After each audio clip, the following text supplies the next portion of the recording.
Hi everyone, this is Radhika and welcome to after books. तो ये जो वीडियो है this is the last video regarding the theory of alkali metals. इसके पहले की सारी वीडियोस आपको अल्कलाई मेटल्स की प्लेलिस्ट में अवेलेबल हैं। इस वीडियो में we will study the reaction of alkali metals with aqueous ammonia and dry ammonia. So let's get started.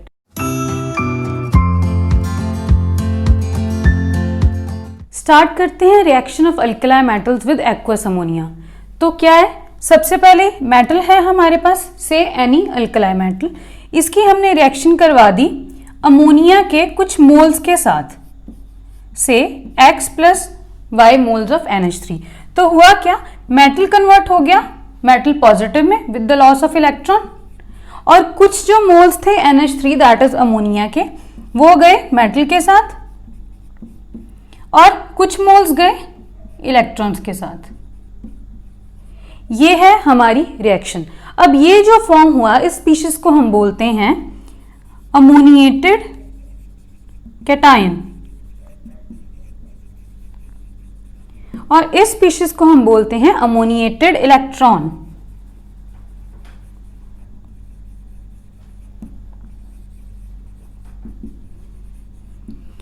Okay, अब हमने इसको दो केसेस में स्टडी करना है। फर्स्ट, व्हेन मेटल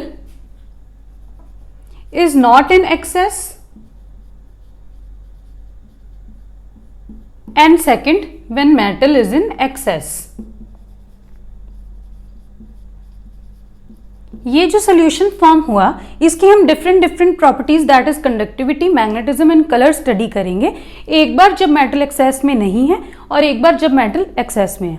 तो पहले बात करते हैं जब मेटल एक्सेस में नहीं है। अब क्या है हमारे पास, ये जो रिएक्शन है इसमें we have cations as well as electrons and we know जो केटाइंस हैं और जो इलेक्ट्रॉन्स हैं वो दोनों ही कंडक्टर्स हैं। ठीक है, means they both will be responsible for conductivity. तो यहाँ पे जो मेटल एक्सेस में जब नहीं है ये जो सोल्यूशन है ये कंडक्टिंग होगा, और किसके कारण होगा, अमोनिएटेड केटाइन के कारण और अमोनिएटेड इलेक्ट्रॉन के कारण, मींस दोनों के कारण। ठीक है, अब बात करते हैं मैग्नेटिज्म की। तो मैग्नेटिज्म में वी नो अगर हमारे पास अनपेयर्ड इलेक्ट्रॉन्स हो तो उस स्पीशीज को हम बोलते हैं कि वो पैरामैग्नेटिक है, और अगर अनपेयर्ड इलेक्ट्रॉन्स ना हो तो उस स्पीशीज को हम बोलते हैं कि वो डायमैग्नेटिक है। From here we can clearly see कि यहाँ पे अनपेयर्ड इलेक्ट्रॉन्स, फ्री इलेक्ट्रॉन्स पड़े हैं। इसका मतलब ये जो सोल्यूशन फॉर्म हुआ है हमारे पास ये कैसा सोल्यूशन है, पैरामैग्नेटिक।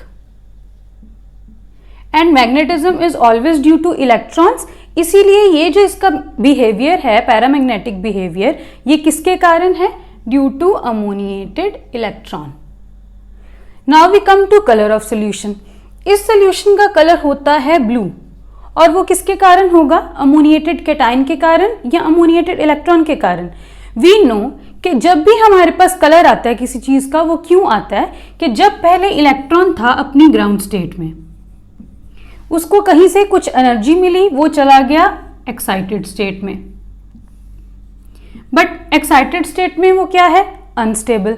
इसीलिए जैसे ही उसे मौका मिलेगा वो वापस आएगा ग्राउंड स्टेट में विद री emitting the energy it had absorbed. तो यहाँ से इलेक्ट्रॉन वापस अपनी ग्राउंड स्टेट में जब फॉल करता है तो यहाँ पे ये जो फ्रीक्वेंसी है, अगर हमारे पास यहाँ से जो फ्रीक्वेंसी एमिट होती है अगर वो हमारे विजिबल रीजन में फॉल करती है तो हमें वो चीज या वो पर्टिकुलर सब्सटेंस कलर्ड दिखता है।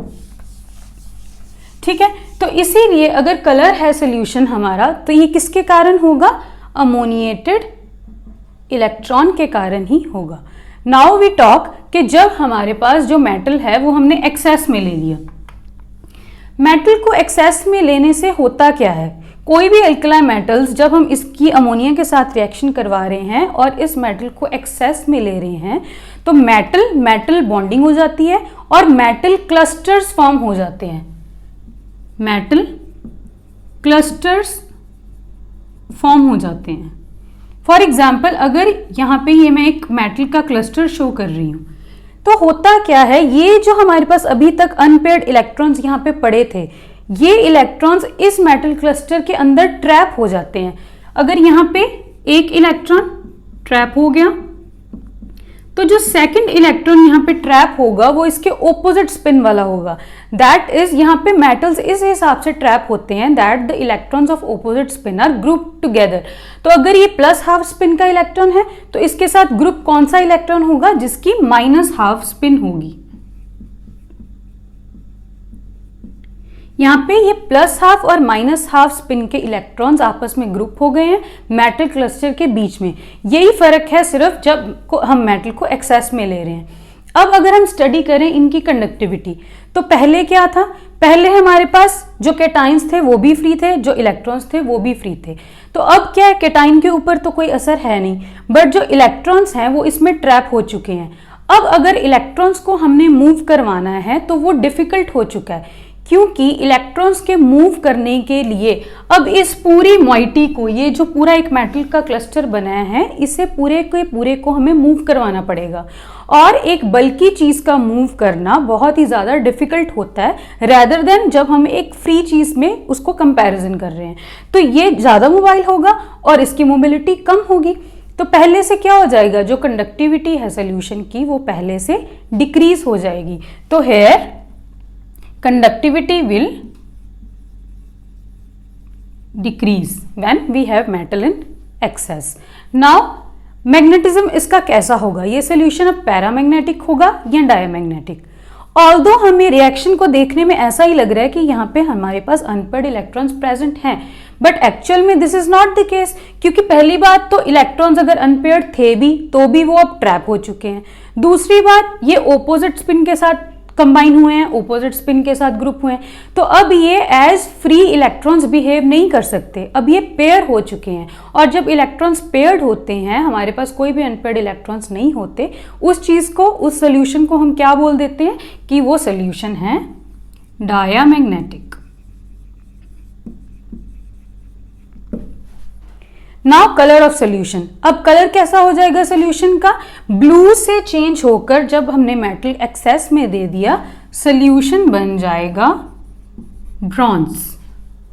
तो दिस वाज द डिफरेंस जब हमारे पास मेटल एक्सेस में नहीं है और जब मेटल एक्सेस में है। जो भी रीजन इसके डिफरेंस के बीच में आ रहा है that is just because metal cluster form होते हैं और उसके बीच में इलेक्ट्रॉन्स ट्रैप हो जाते हैं। Now we will discuss the reaction of alkali metals with dry ammonia.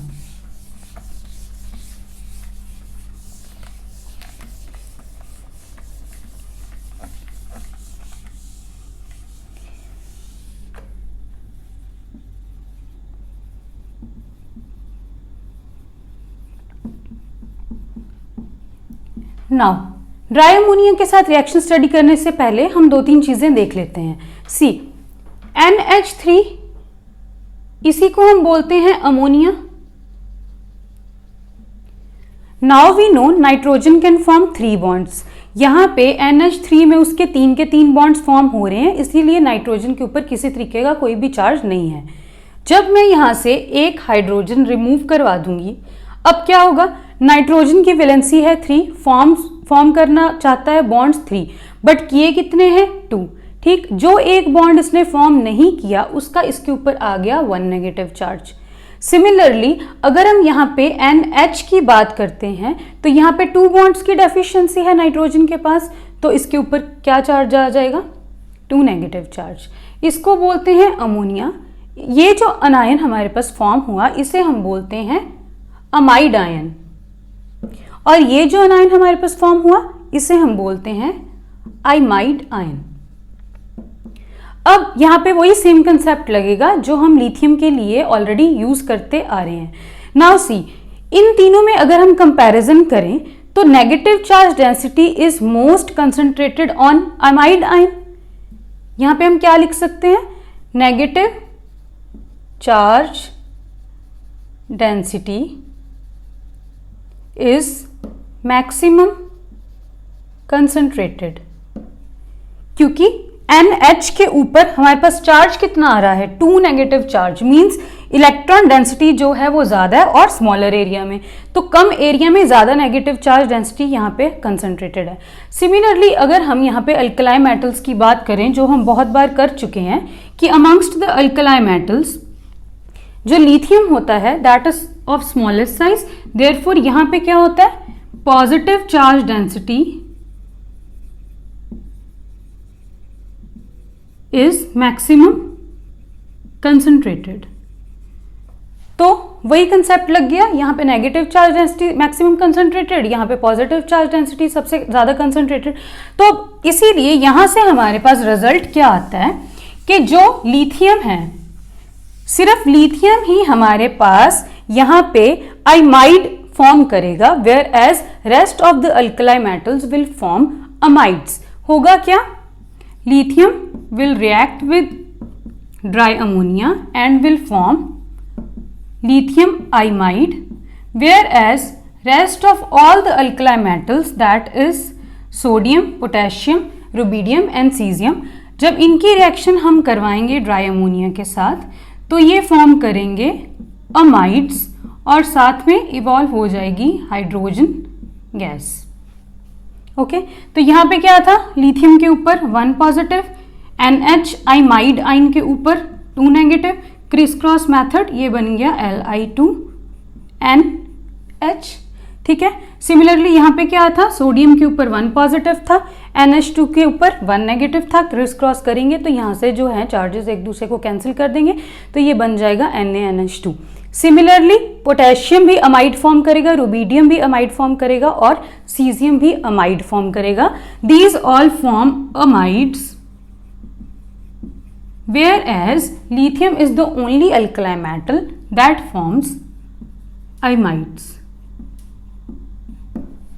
So this was all about the reaction of alkali metals with dry ammonia and with liquid ammonia.